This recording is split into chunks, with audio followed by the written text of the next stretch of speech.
to come here today and to see where he spent a part of his life, a very difficult part of his life, is, I have to say, it's quite overwhelming. This is one of the earliest pictures I've ever seen of him, because he would only have been about 20. This is where the miners would work. Unbelievable. I remember when I joined the family, how pleased he was that I was from an Indian family. It mattered. Allied squadrons take the air for another great battle over Europe. It was the deadliest conflict in human history. World War II drew in men and women from all over the globe and claimed the lives of around 80 million people. 75 years ago this month, after almost 6 long years of fighting, the end of the war was officially declared. There aren't many people who don't have some sort of family connection to that war. To mark its end, 4 presenters from BBC News, including myself, are telling the stories of our relatives, the roles they played, what they did, whether here on the home front, in the Atlantic, or deep in Burma's jungle. We start with Mashal Hussain and her grandfather. He was one of more than 2 million men who fought for Britain in the Indian Army. They served in deserts and jungles, from African battlefields to Asia and in Europe. And without what was then the British Indian Army, the war might not have been won. It's all commemorated here at the Royal Military Academy, Sandhurst, which has trained officers for generations, and where this entire room honours the contribution of South Asian troops through successive conflicts in different parts of the world. My grandfather, Sayyid Shahid Hamid, was at university in northern India when he found out he'd won a place at Sandhurst. It was 1932, and he was one of the few Indian cadets. I'd like to show you this lovely photograph of your grandfather. It's part of the Royal Military College 2nd 6th tennis team. Name there, and you'll spot him there. Yes. This is one of the earliest pictures I've ever seen of him, because he would only have been about 20 at this point. Back home, he became a husband and father, and as war broke out, India began to play a central role.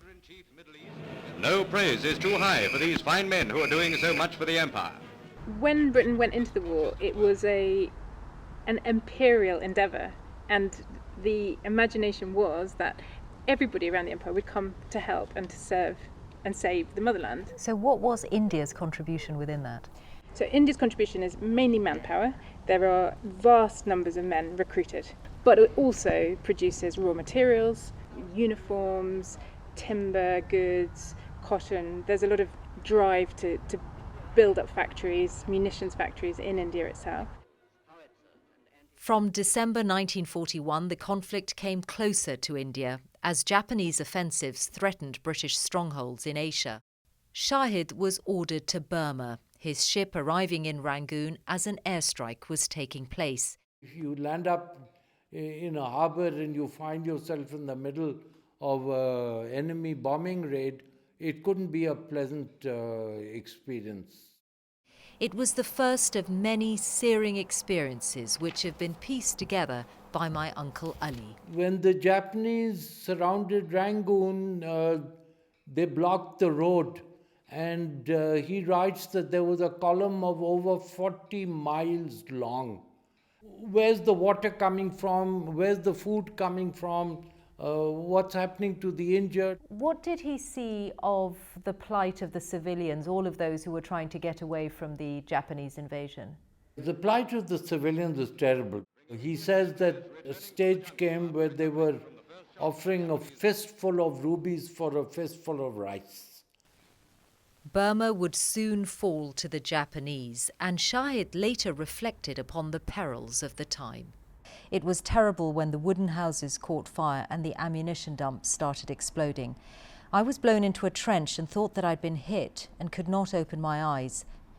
The picture that emerges from these pages is of the intensity of this period in Burma, and I didn't realize until now what my grandfather faced from the very moment that he arrived. And for him, it comes to a very sudden end when an injury to his eyes means that he is evacuated back to India in April 1942. But what was happening around him and elsewhere in the region as Japan advanced through one territory after another was a reality check for Britain and the Allies. With the Burma campaign, were the Allies taken by surprise when the Japanese invaded? It was a massive shock. It's hard to overestimate the scale of the shock and anxiety that ran through the British Empire when the Japanese came through Singapore and then took over that whole half of the Asian empire. And Burma was not expected to fall. Some of those who lived through those years are still with us today, veterans of an army made up not of conscripts but volunteers, and who joined up for many reasons. Very the poor people. For Inayat Ali, it was a livelihood. When the British asked us to help, we thought there is no work available. So instead of going hungry, we would do this. And there was the hope that if the British won the war, they would give India its independence. In many ways, that greater rise in nationalism that's taking place in India is reflected in the army. There is a greater sense that these young men and officers who are coming through in particular, many of them are nationalists and they believe in actually achieving a greater status for India. Whilst they may not be enthusiastically pro-Raj, what they definitely are anti is anti-Japanese occupation. The army that defeats the Japanese, we refer to often as the British Indian Army. It is an Indian army that defeats the Japanese. Whilst they are fighting on the British side, who they're really fighting for is India. After the war, my grandfather continued his military career and had a long life. Others were not so fortunate. A war that drew in many countries means that today some lie far from home. Their service is commemorated, but their stories are slipping further into the past. Now it is up to us to remember, to learn, to be grateful for the courage of those who went before. Michelle Hussein and the extraordinary story of her grandfather. Well, fighting a conflict on this scale required immense resources and constant supplies. Much of it was transported by sea. The Merchant Navy delivered supplies to Britain and to the troops who were serving abroad. But it was a dangerous job. The Merchant Navy suffered one of the highest casualty rates.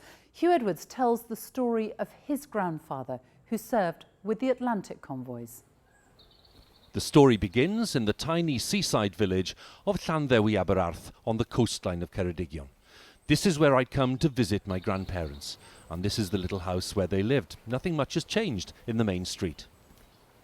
And you can see the house in the background to this family photo, which was taken after the war and my grandfather's return after 4 years away. He'd gone to sea in the first instance at the age of 14 in 1920. It was the natural thing to do for the boys in the village. But as he told me, many years later, never could he have imagined that that first voyage as a merchant seaman would lead eventually to 3 years in a German prisoner of war camp. This is a story of the men who braved the dangers of the sea to bring us our daily bread. The men of the Merchant Navy faced terrifying danger as they kept Britain supplied with food and raw materials. All too often, they were easy targets for the German battleships and U-boats. The U-boats used to hunt in packs, and they always aimed for the merchant ships because they were seen as being the ships that were keeping the Britain and the other places afloat. So the more merchant ships they could sink, the more vulnerable we became. To get on a ship, voyage after voyage, knowing potentially what might happen, and realising it might be your last voyage, and some of the things they must have seen as well, even if it was other ships being sunk, those men are heroes. In early 1941, my grandfather was working on the SS Stanpark. They had picked up supplies at Cape Town, and they were heading home when they met with disaster off the coast of West Africa. The convoy had been spotted by a German battleship called the Admiral Scheer. My grandfather's ship was sunk, and he and the crew were taken back to Bordeaux in France before being sent on to a prisoner of war camp in Germany. I'm a little bit nervous about seeing the site itself because I've no idea what to expect. But I'm I'm really, really keen to take it all on board. And this is the site of that camp at Sant Bostel, and I'm the first member of my family to retrace some of his steps. I've been waiting, I suppose, 40 years to see this, since I first was aware of my grandfather's story. So to come here today and to see where he spent a part of his life, a very difficult part of his life, is, I have to say, it's quite overwhelming. I was shown around by the local historian and guide Ines de Rolf, who explained the layout of the camp to me. These huts were meant to be like 250 prisoners of war in each hut. And then 4 huts had to use 1 latrine. So, but when some prisoners of war were here, those huts were highly overcrowded. So how many do you think would have been in there at that time? Nearly 400. Wow. What I really wanted is just to see inside one of these huts. So maybe you can tell me to do so. What's this? Gosh, it's... Now we are inside one of the wooden huts which were used for the prisoners of war. This is the nearly original size of one of the chambers of this wooden huts.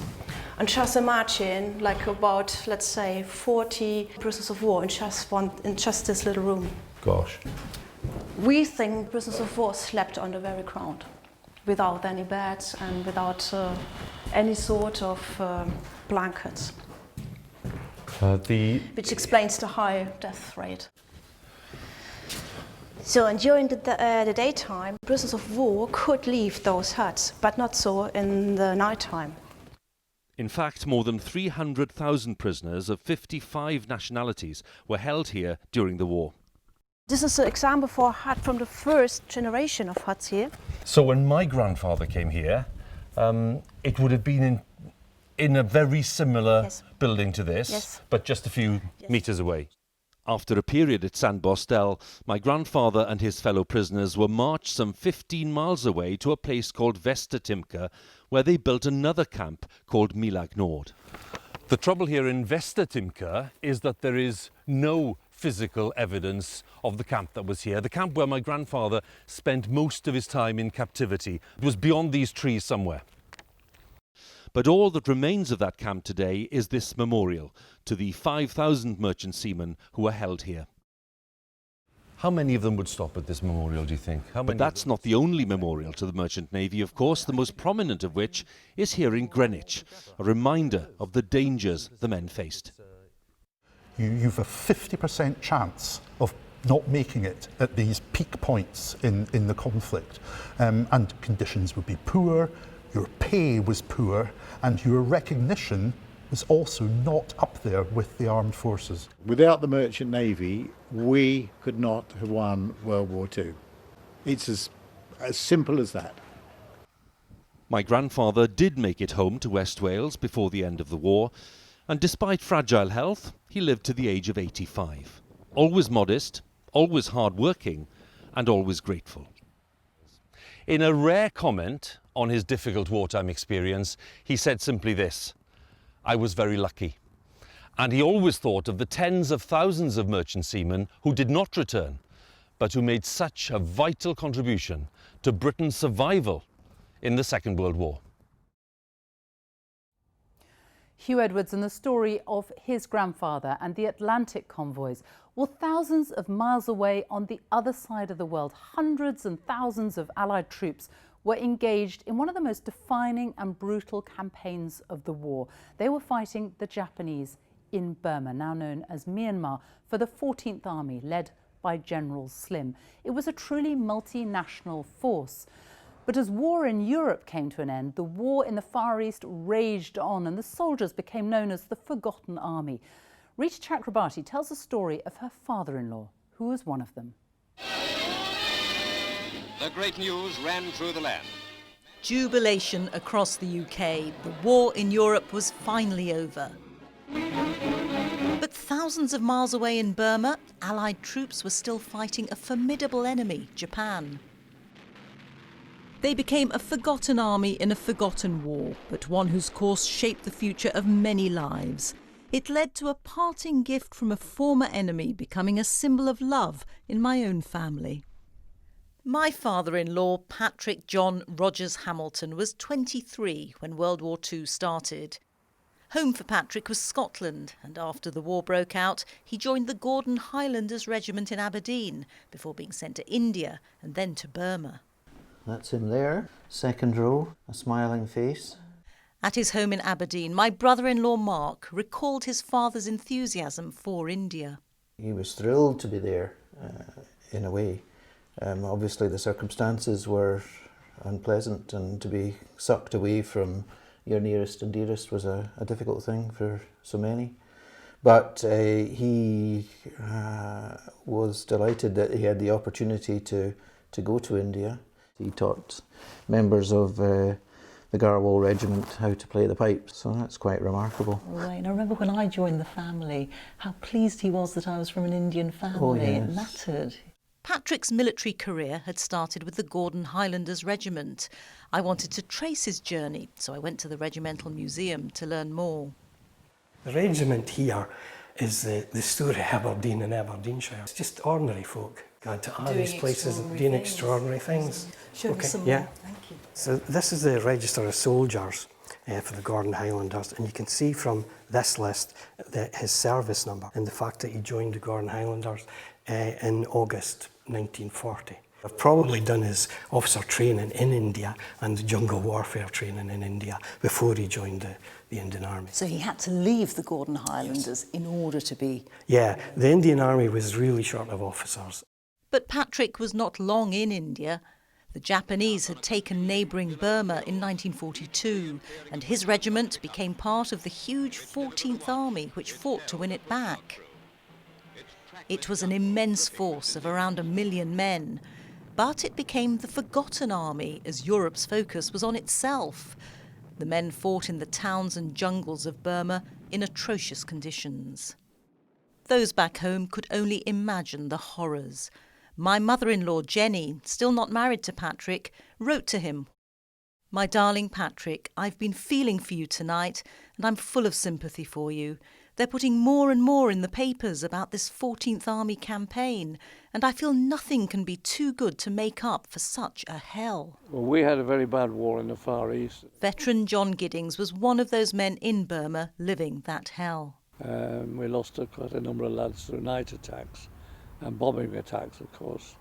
That bad raid at Magui, where we lost 50 in an air raid, terrible. I suppose in a way we were always known as a forgotten army. The history books tell people how difficult it was, but of course it's not just like being there. In May 1945, it was the final push. It's mud, mud and still more mud. But Rangoon is the capital of Burma and biggest prize of the whole campaign. Rangoon's recapture by Allied forces weakened Japan before its final surrender a few months later. Field Marshal Viscount Slim led the campaign in Burma. His grandson, Mark Slim, told me why his grandfather's army should no longer be forgotten. It was a very tough campaign. It was fought over great distances with insufficient resources in an environment that was riddled with disease. But they all made the most of it, and they united and they worked as a very thorough team, and they took great pride in overcoming the odds. As if war weren't enough, those on the front line had to contend with other, more personal matters. Interestingly, there's a telegram here which he received a few days after his father died, which was sent, and I guess that was the kind of brutal way of receiving that news. And the detail of it, he didn't receive some 3 or 4 months later. And no time to grieve? No, too much involved, yeah. What does it make you feel looking at this and thinking about him?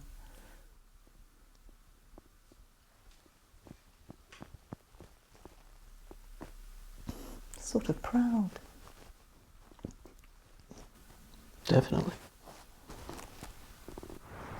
Everyone in the family is proud of Patrick, and we all feel we've got to know him better now as a result of making this film. And out of the horrors of the war he endured came this token of love. It's a ring that was given to him by a Japanese officer. It's got his initials engraved on it, and he wore this as his wedding ring when he finally married Jenny. Patrick fought in a brutal war thousands of miles away, just one of millions of young men to do so. When they returned home, most put it behind them, resuming ordinary lives as ordinary citizens. It's their hidden stories which together make up the history of our present day. Rita Chakrabarti and the story of her father-in-law. Millions of men served abroad during World War II, but some who signed up to go to war instead found themselves forced to stay at home and go hundreds of metres underground in Britain's coal mines. Conditions were harsh, injury rates were high. My grandfather was a surgeon. He used his medical skills to help keep the war effort going on the home front. And its title, translated into English, is The Girl with the Flaxen Hair. His name was Ernest Alexander Nicol, a passionate pianist and a pioneering surgeon. As war broke out, coal was desperately needed to fuel the fight against the Nazis. At one point, Britain almost ran out of supplies. My grandfather, then in his late 30s, began helping some of the tens of thousands of miners on the home front, injured underground. At the National Coal Mining Museum in Yorkshire, you can still experience what life was like in the war years. It was a dangerous job. There you go. What's your name? I think what really strikes me coming down here is how people manage to cope coming in here day after day, working in these conditions, and the threat, the permanent threat of being injured, of being killed. Yeah, it became a way of life for the miners. You know, they were sort of brought up in mining families, and generation after generation would be working in the mines. So it was sort of in the blood. This is where the miners would work. They'd drive the machine and it'd drill and blast the coal face and shovel it all onto this conveyor. Unbelievable. There were terrible accidents. There were blasts going off. The wood was creaking. Yes. It'd be mainly broken limbs and broken backs, and these all came from getting buried under rock falls. And once they had an injury as bad as a broken back, the chances of them getting back to work were quite slim. Yes, it'd be very slim. They certainly wouldn't be coming back down the mine working in these conditions. My grandfather lived in the heart of mining communities in Nottinghamshire, where he worked as a surgeon. He decided to use his skills to help miners get back to work. And this is Berry Hill Hall, a country home that in 1939 my grandfather transformed into the first rehabilitation centre for injured miners. It was pioneering the work that he led here, and by the end of World War II there were 6 more centres just like this one that had opened up in mining communities across the north of England. Then a plaster case is applied to prevent any movement in the And here he is, filmed during the war for a government video to highlight his work. He focused on building up muscle strength after injury, with up to 3 hours a day in a specially built gym and occupational therapy. 95% of his patients went back down the mines. Berry Hill Hall was very, very important. It had that crucial kind of role in providing that rehabilitation service then to this large group of industrial workers who were at risk of these kinds of injuries and these impairments and disabilities. So it does play an important role then in getting very large numbers of such injured workers to a level of fitness where they can return to work. That's me. 93-year-old Harry Parks was forced down the mines as a teenager. He thought he was going to war. Instead, like almost 50,000 men, he was conscripted as a Bevan boy, as they were known. I hated every day of going to the pit. To start with, I was frightened to death because we knew, being in a mining area, that I think it was 1,000 men killed every year working in a coal mine.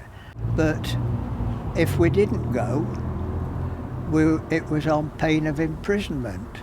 Because I was a conscript, I felt that I should be fighting for my country. I wasn't allowed to do that. Ernest Bevin was speaking out for the British people The Bevan boys were named after the wartime Minister of Labour, Ernest Bevan, who had been charged with increasing Britain's coal production. He decided that a tenth of the young men who'd signed up to go to war would instead go down the mines to replace those who were fighting abroad. The number of serious accidents increased as pressure grew on the mines to extract more and more coal. And for the thousands of 18 to 24-year-olds who thought they were heading for the front line, it was a huge shock to find themselves underground. It was done on a ballot system, so they had the numbers 0 to 9 in a hat, and Bevan's secretary picked out a number randomly every fortnight, and if your registration ended with that number, you were conscripted to the mines. So you had men who would have been training to go into the Air Corps or to the Air Force, and they ended up being conscripted to work underground. Well, we never had a uniform. We had to buy our own gear, clothes and boots and helmets. When we worked at the pit, you were going into whatever the danger was, you had to do it. You were a conscript, and so you did what you were told. This is a nerve injury. Miners were 5 times more likely to have an accident than other workers on the home front. My grandfather treated more than 1,000 a year at the local hospital. Where did you go that he worked? My mother was a young child but vividly remembers going to work with him. We went to Berry Hill Hall, and I can remember it had a lovely big lawn. I don't think I ever went inside the building. I was only about 6 or 7, it was a very long time ago, but we used to play on the lawn. That's where all the exercises took place, I think. He also took her to his fracture clinic on hospital visits. Every Saturday morning we went to Mansfield General Hospital to do a ward round, and he would put on his white coat and we'd sweep in, and he was made such a fuss of, and then we went all round all the patients, chatting to each one. After the war, Ernest Nicholl carried on his work with miners. He spent the rest of his life working as an orthopaedic surgeon in the NHS and playing the piano, a showman to the very end. My grandfather, Nico as he liked to be called, he was playing the piano until the very end when he died at the age of 92. He was just one of millions of people who played their part in the People's War.